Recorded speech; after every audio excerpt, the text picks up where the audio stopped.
Hi everyone, as most of my friends know and family, I am due to have a hip replacement next month, and this is after years and years of suffering pain, and it was gradually building up to unbearable pain. But I wanted to talk about how I got to this point, and how it started. So I thought I'd make a diary. A video diary leading up to my operation and my recovery afterwards. So I went on holiday to Cornwall many years ago, probably over 10, I lose track of time. And when I came back, we went into Bury St Edmunds, went for a walk, went up Abbeygate Street, which is slightly uphill, and suddenly I had this enormous pain in my left hip and I literally couldn't move it. Walking was unbearable. Gradually got back to the car park, it eased, and then it completely went. And then over time I'd have these occurrences when I would get so much pain in my hip and then it would ease off. I now know that obviously that's the start of osteoarthritis. Went to the doctor, who referred me to a physio who looked at my hip, ordered an x-ray, gave me some exercises to do at home, which I did. Went back and she said, yes, you have got osteoarthritis in your left hip. But it's not bad, she said, it's not bad. Shouldn't be causing you too many problems. Went away, did the exercises, came back, no improvement whatsoever. Kept going back for my appointments, and in the end, I think she just basically gave up on me and said, look, there's nothing else I can do for you. So I went home and just left it. Continued going to the gym. I was still doing regular exercise in between, you know, the spasms of pain. I was doing body pump, body combat, body attack. I was doing every exercise going, including HIIT training. I'm really enjoying it. And I'd have long periods of time where my hip didn't hurt at all.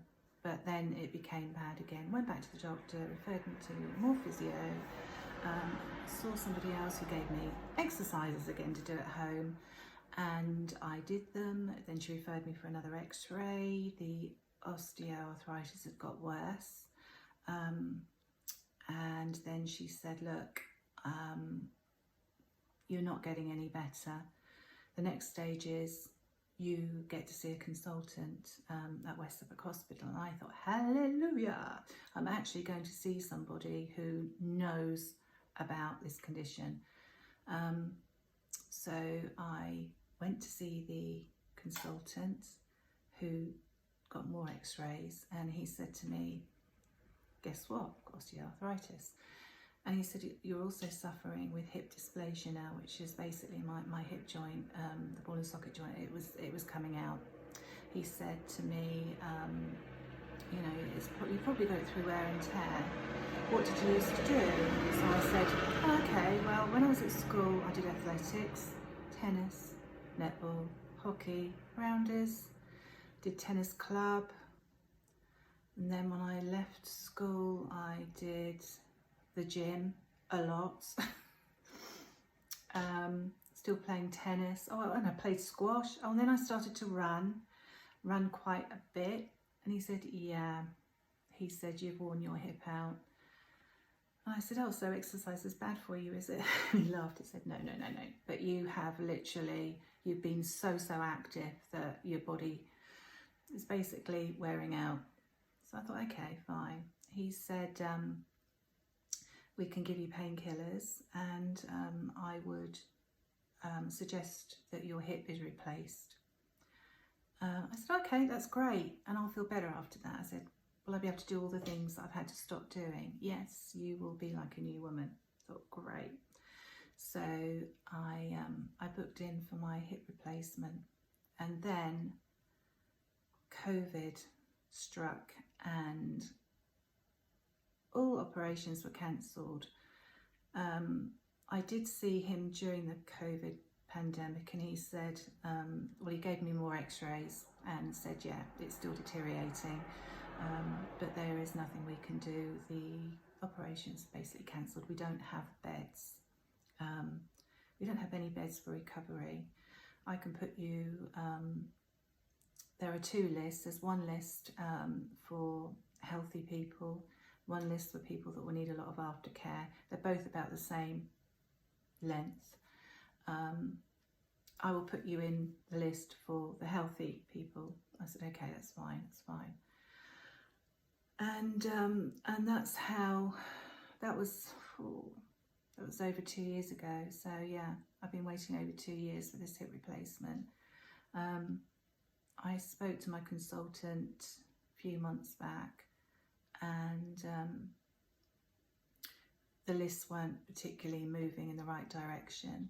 But now I have been booked in at last for a hip replacement, and I thought it would be good to document my journey before the operation, how I get on with the operation and how quickly I recover. As it stands now, I can't walk long distances. The dogs only get a short walk. I'm now walking with a stick to support me. And my quality of life is really crap at the moment because I just can't do anything that I love doing. I put on probably 20 pounds because although I still go to the gym and do strength training, I'm not burning calories. I hate my body as it is. I just want to lose the weight. But I'm really looking forward to my recovery, and really looking forward to getting back to some proper exercise, taking the dogs for a walk again. I would say to anybody that is waiting for a hip operation and they want to give up exercise altogether, don't. What you need to do is keep your muscles strong, because your recovery will be much, much quicker. Obviously, we've got muscle all over our body, we've got muscle around the hip joint. So I've been doing not cardio work, I've been doing strength work to strengthen up my hip joint, so that at least, you know, when I get it done, hopefully there won't be much muscle wasting, and I will get back to my fitness, well, hopefully fit fairly soon. So I am next week going to have my pre-assessment, just for some tests, just to make sure that I'm healthy enough to have the operation, fingers crossed, and I will update this blog. But thank you very much for watching, and I will do the next one after my pre-assessment. Bye bye.